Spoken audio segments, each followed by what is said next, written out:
We Hmong have a history of leaving our village to start a new one, often because of war, bad land, or evil spirits. Even when the land we built our village on becomes less fertile, we will find some place farther away from the village to farm. We are okay with farming far from our village. It is mostly war events or evil spirits that make us move to build a new village somewhere else. There was an old village we knew about, but it was empty. It was in a place where plants grow well, so there were lots of animals. Some people from our village, including our family, like to hunt there, and sometimes we sleep in the jungle nearby, but never in the old village. My grandpa said many people used to live there because the land was good, but they weren't Hmong people, they were Laotians. According to my grandpa, one day a young man in that village went hunting and shot a strange animal. When he went to get it, he saw how strange it looked. He left it and went home, but he felt like someone was following him. Then people in the village started getting sick and dying one by one. It was a mystery. The symptoms usually start with someone complaining that their abdomen is getting bigger and firmer. It was very uncomfortable. Then they'll start vomiting whatever food that they've ate. They'll get weaker and died. After one person died, another will get sick. The people of the village got scared and asked a Buddhist monk for help.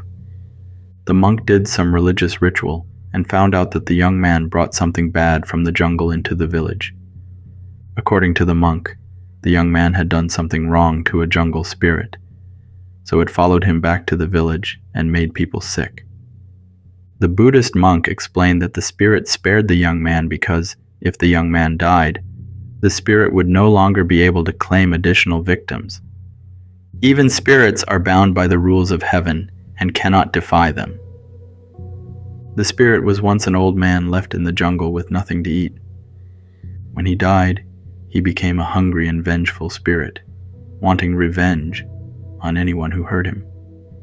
He stays in the jungle, always angry and hungry. The village asked the Buddhist monk what to do. Should they move? But the monk said the spirit would follow them anywhere. The villagers got mad at the young man, and he felt bad, so he ended his own life. After he died, people stopped getting sick, but they knew the spirit was still there, so they left the village. That's the story my grandpa told us about. Maybe he just didn't want us to hunt too much in the jungle. But it's a story we heard from the older people in our village about the empty village in the jungle. When we go hunting, we sometimes see the old village my grandpa told us about. Maybe there's some truth to his story. We'll never know because we've never camped there. One day, my father, my uncle, and Zhao went hunting together near the old, abandoned village in the jungle. After about a week had passed and they hadn't returned, I told my wife and kids that I would gather some men and go look for them. On that day, my brother Vang and two men, Chang and Li, went with me to find our missing loved ones. Chang and Li would help us find them, but they also wanted to do some hunting. We walked for about half a day until we reached the jungle. Then we split into groups of two. My brother Vang and I stayed together, while Chang and Li went together. We planned to meet up at the same spot by sunset. Our goal was to find the missing men, and if we couldn't, we would spend the night in the jungle. As Vang and I wandered through the jungle, hoping to find my father and the others, we decided to shoot into the sky once to see if anyone would respond. Then we heard a response. We weren't sure if it was Chang and Li who shot back, but we walked toward the direction where we heard the shot. Shortly after, we found my father. He was still alive, but barely. He was sitting under a tree, gasping for air, with black dried blood on his mouth and face. Next to him was his rifle, which he had used to respond to our shot. I gave my father some water and asked him what happened. Where were Zhao and my uncle? They're dead, son. We all got sick on this hunting trip. That's why we haven't come back home, said my father. He could barely talk. My father was weak and pale, with a bigger and round abdomen. But as we sat with him, we noticed he was starting to gain some color back and seemed to be getting better strangely fast.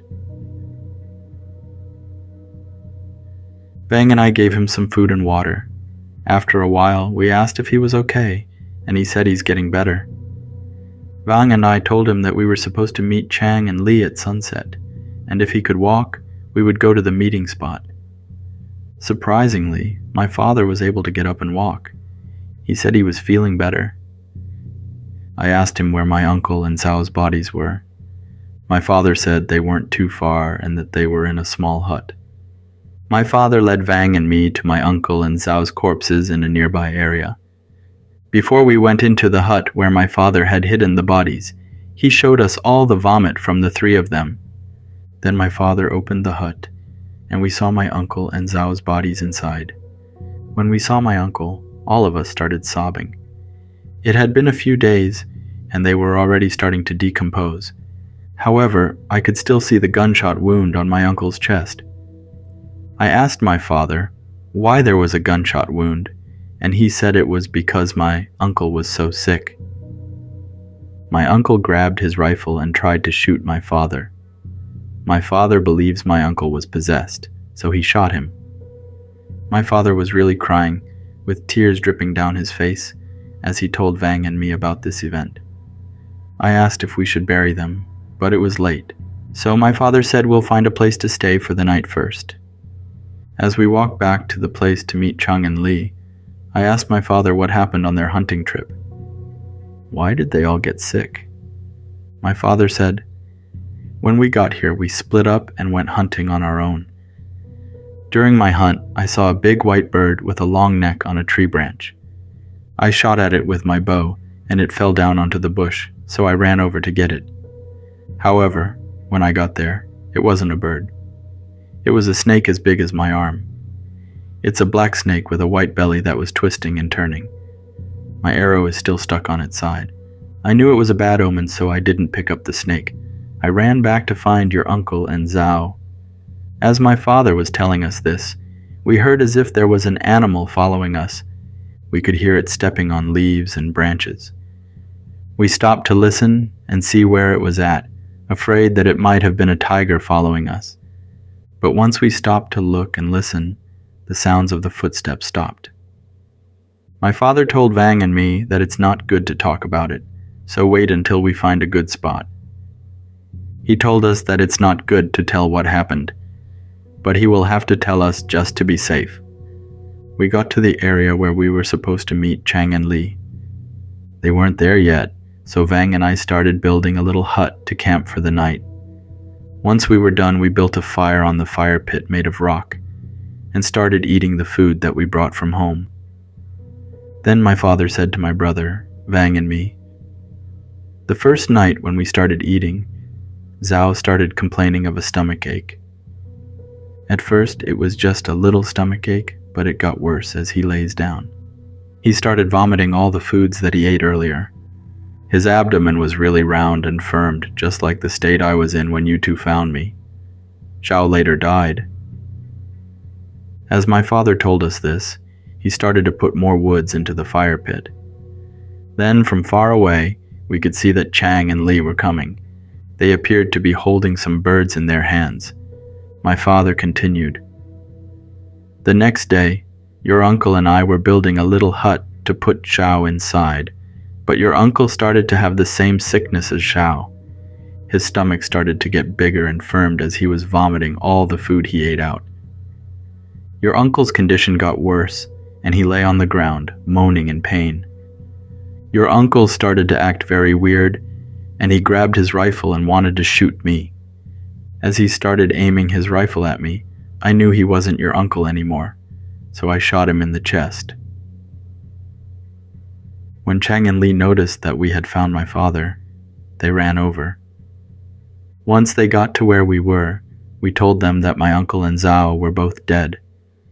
Tomorrow we'll go and bury them before going back to the village. Chang and Lee agreed, and they then asked my father to tell them what happened. My father told them that since we're still in the jungle, he doesn't want to talk about it until we get back home. That night we ate, and then put some corn in the fire pit to cook them. Then we started enjoying the corn and having a conversation. My father appeared to be normal and energetic for some reason. Then suddenly Chang started complaining of a stomachache and wanted to go lay down in the hut. Chang got up and then he started vomiting everything that he ate from earlier. He sat back down and vomited all over himself. We laid him down and asked him what happened, and then he said he didn't know, but he felt like all the food he ate was coming back out. Soon after all the food came back out, Chang started to vomit some big blood clots. We all carried him inside the hut and tried to see if we could help him. As we laid him down in the hut, Chang became confused and he said, "The food you ate is his food. You cannot take his food away. You must give him back his food." We asked him who he was talking about. Chang started to twist and turn like a snake due to the pain in his stomach before he died. It was so strange. We all just looked at each other puzzled. My father appeared to be more scared than us, even though he is a lot older. We all left Chang in the hut and came back out to sit by the fire pit and think about what we should do. Whether or not we should go to the village in the dark, because clearly there's something in the jungle. We were just quiet after a while and nobody said a word. Lee, Vang, and I were all scared, and we wanted to go back to the village that night. But my father said we cannot go back to the village that night. No matter what, we have to wait until the morning. All of a sudden, Lee started vomiting and having stomach pains too. Then Lee said, "Maybe it's the food we all ate earlier. I feel like my stomach is being squeezed." Lee started to huff and puff, and then he lay down on the ground by the fire pit. Vang and I went to help him, while my father was just sitting there staring at us and scared. Lee appeared to be confused and then said, "You take his house, his farm, and you broke his legs and took him to be abandoned in the jungle.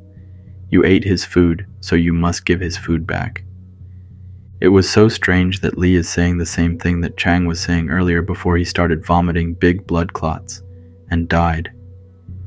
I turned to look at my father and said to him that we must go back to the village right now. There's something strange happening. My father stood up and said, "We cannot, son. If we go, whatever is doing this to us will also hurt the people of our village." When my father said that, it reminded me of what my grandfather said about a young man who went hunting. Something followed him home, and the villagers started dying. I said to him, "Father, you've been acting strange ever since we found you." I grabbed my rifle and aimed at him, saying, "I don't think you're my father." My father was trying to say something to me when suddenly, my brother Vang started vomiting too. I put my rifle down and tried to help Vang out. I sat him down by the fire pit as he started vomiting more. I knew how quickly the other two had died once they started vomiting. I didn't know what to do, so I yelled at Vang or whatever possessed him and causing him to be like that. I yelled, "Leave us alone! We did not steal your food." "Son," said my father. I turned to look at him. My father continued, "For you, your brother, and the villagers to be safe, I must say goodbye. Please take care of your mother for me." My father then shot himself in the head. His body crumbled to the ground as I was holding my brother. I just sat there with my brother, who was still laying on the ground, but he was no longer vomiting. His abdomen was getting better and shrinking.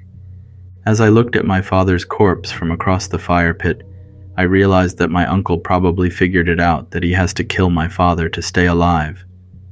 My father was the one who had wronged the spirit, so by getting rid of him, the spirit will stop its killing. That night, my brother and I were just sitting there and continued to put wood into the fire. When it was morning, Vang and I put all three of them in the hut and walked back to the village to inform the villagers of what had happened. With the help of the villagers, we were able to go back and bury them all in the jungle. After that, we came back to the village and we sought the help of an old Buddhist monk. According to the monk, He was one of the villagers that used to live in the deserted village in the jungle back when he was still a kid. He told us that there used to be an old Laotian man who lived in a big land. Him and his wife had 4 daughters, but they all got married and moved away to be with their husband's family. After a while, the old man's wife got sick and died. During the funeral, the relatives in the other villages of the region came to help out and realized that the old man has very good crops and that his land is very fertile. To make a long story short, after the funeral, they broke the old man's legs and took him to the nearby jungle and abandoned him there. Then they took his land and started building houses on it. The villagers had wronged the old man and took everything away from him. The old man is a vengeful and restless spirit that wanders the jungle. If you wrong him, he will come back to take everything away from you until the day you die. The Buddhist monk warned us. That's all for this video. Thank you for making all the way through and supporting my stories. Have a wonderful day or night.